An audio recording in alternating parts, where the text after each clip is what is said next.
Hello everyone, welcome or welcome back to my channel. My name is Dr. Nisha and in today's video lecture we are going to study Ambrogracia remedy. So we are going to study this remedy from Allen's keynote. और ये remedy हम लोग series जो start किया है तो इसका यही मोटो है कि हम लोग है ना एक से एक रेमेडी ऐसे एवरी डे पढ़ के we should be storing like 187 remedies from Allen's की नोट एंड उसके साथ ही उनके notes from Boericke. So please join this series. Yes, let's start this remedy first. Ambrogracia. So Ambrogracia is prover is Dr. Hahnemann sir. It's a nosode. The part used मतलब ये remedy किस चीज से बनी है तो morbid secretion of sperm whale. ठीक है. Ambergris इसका कॉमन नेम है. एक्चुअली इसके कॉमन नेम ऐसा कुछ नहीं होता है, मतलब उसका सोर्स ही उसका कॉमन नेम रहता है, but still it has been given some common name to it. So ambra grisea का कॉन्स्टिट्यूशन कैसे रहेगा तो चिल्ड्रंस को बहुत ज्यादा सूट करती है और यंग गर्ल्स को, मतलब चिल्ड्रंस में भी यंग गर्ल्स को बहुत ज्यादा सूट करेगी ये remedy. And it does suits for what type of constitution is जो यंग गर्ल्स रहते हैं वो बहुत ज्यादा एक्साइटेबल, नर्वस एंड वीक रहते हैं. Nervous affections of old age, nerves were worn out and torn out.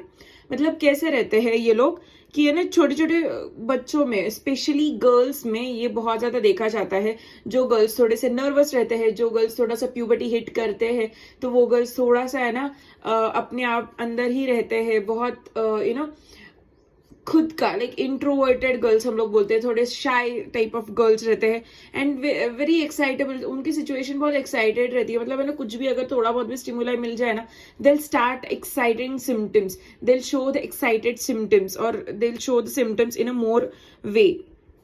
और ओल्ड एज में दी जाती है जहां पे नर्व्स आर वोर्न आउट बोला है तो लॉस ऑफ सेंसेशन मतलब वोर्न आउट. ठीक है, तो लॉस ऑफ सेंसेशन मतलब जहां जहां पे ओल्ड एज पीपल में जहां पे लॉस ऑफ सेंसेशन हो जाता है एक पर्टिकुलर पार्ट, यहाँ पे अगर आप पेशेंट बोलेंगे यहाँ पे अगर आप पिंच कर लो ना आई will not feel any type of sensation, मुझे कुछ भी नहीं महसूस होता है. यहाँ पे आप पिंच करो, यहाँ पे आप पिन मारो, कुछ भी मुझे महसूस नहीं होता है. This type of sensation, this type of nervous worn out person seen in ambra grisea. Constitutionally it is suited to lean thin, मतलब बहुत ज्यादा लुकड़े सुकड़े से बंदे, मतलब लड़कियां भी अगर होगी ना बहुत ज्यादा लीन रहेगी लड़कियां तो उनको ये सूट करता है. इमैसिएटेड पर्सन मतलब अगेन मास डेंसिटी उनकी कम रहती है या फिर मास उनका बहुत कम रहता है या फिर मसल ये जो रहता है मसल बल्क उनमें बहुत ज्यादा कम रहता है, तो ये टाइप के लोगों को सूट करता है ये ambra grisea remedy. So lean thin emaciated who takes cold easily, मतलब बहुत ज्यादा लीन है एंड उनको कोल्ड बहुत इजीली लगता है क्योंकि फैट लेयर बहुत नहीं है उनमें फैट ही नहीं रहता ज्यादा, उनमें सिर्फ और सिर्फ मसल रहता है, वो भी मसल बल्क नहीं रहता है, बल्ब नहीं रहता है, सिर्फ और सिर्फ थोड़ा बहुत मसल रहेगा, हड्डियां रहेंगी, वेन्स रहेंगे, इतना ही दिखेगा, ज्यादा फैट नहीं रहेगा and they are very easy to catch cold. Now ambra grisea का मेंटल्स देखेंगे हम लोग.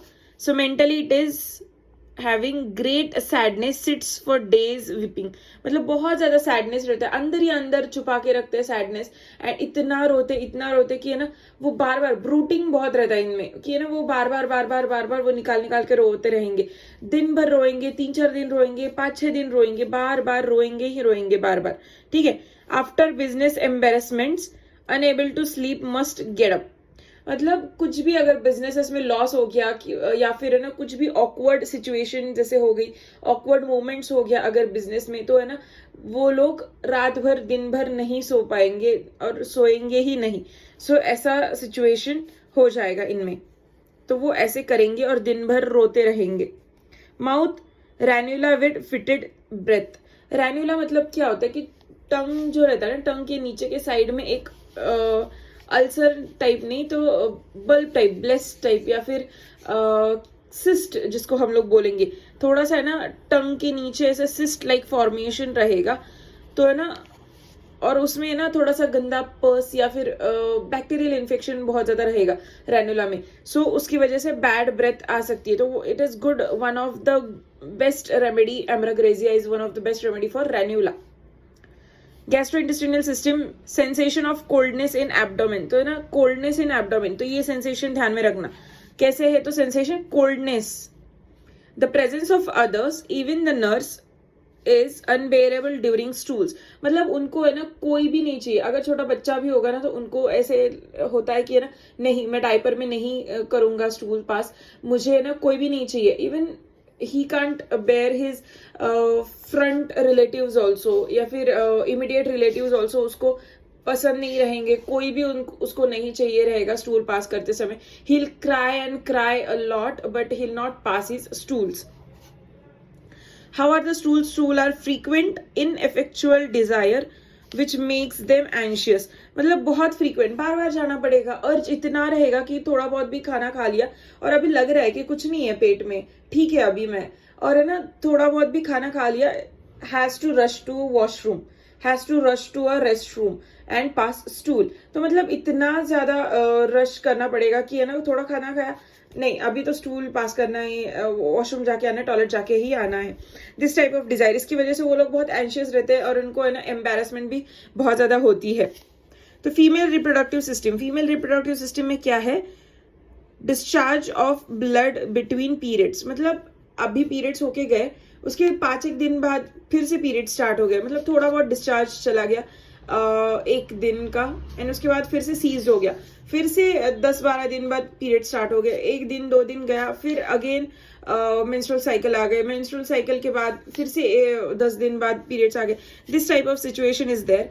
Every little accident, a long walk और after every hard stool there is AUB, abnormal uterine bleeding, यानी कि ना बीच बीच में कुछ तो लाइक पीरियड लाइक ब्लड बाहर आएगा यूट्रस से, सो है ना ऐसे रहता है कि है ना मतलब क्या कि अभी पीरियड्स होके गए उसके बाद 5-1 दिन बाद कुछ भी एक्सर्शन हो गया या फिर कुछ राइड कर लिया, मोटरसाइकिल पे राइड कर लिया या फिर वॉक बहुत कर लिया, एक्सरसाइजेस बहुत कर लिए, तो this type of bleeding happens.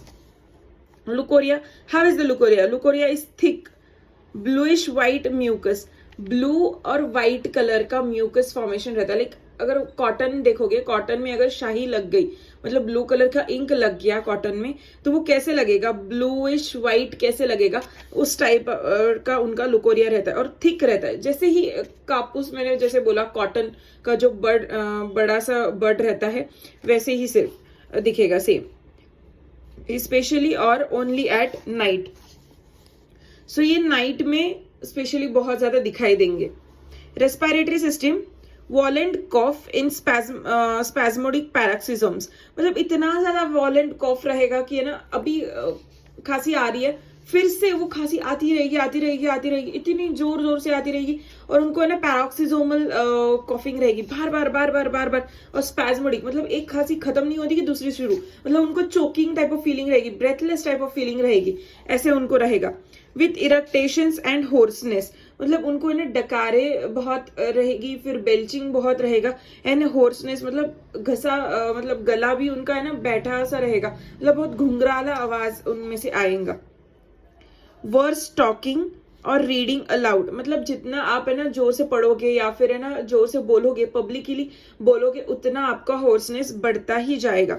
So drosera and phosphorus is also good remedy for hoarseness and reading loud की वजह से गला खराब.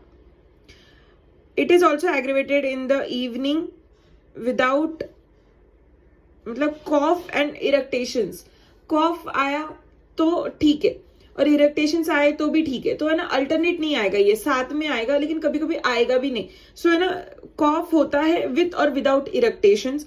मॉर्निंग विथ एक्सपेक्टोरेशंस, मतलब सुबह में एक्सपेक्टोरेशंस रहेगा, बाद में अगर इरेक्टेशंस आते हैं तो आते, नहीं तो फिर कॉफ तो रहेगा ही रहेगा.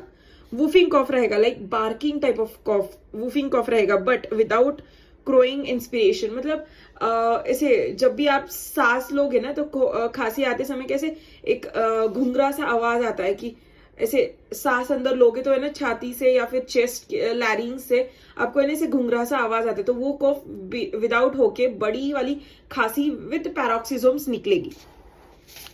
Let's see the modalities.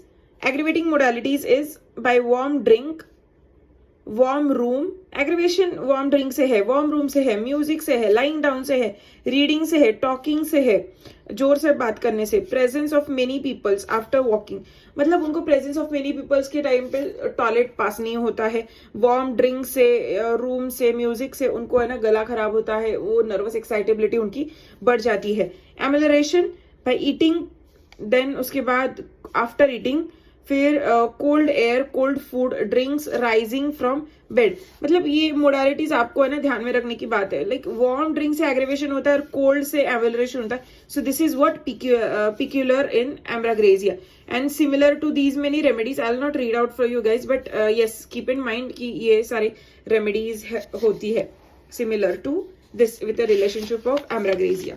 So yes, this was it. This was today's lecture. I hope you like this lecture. I hope you understand this remedy. If do, then do consider subscribing to my channel. And till then, bye.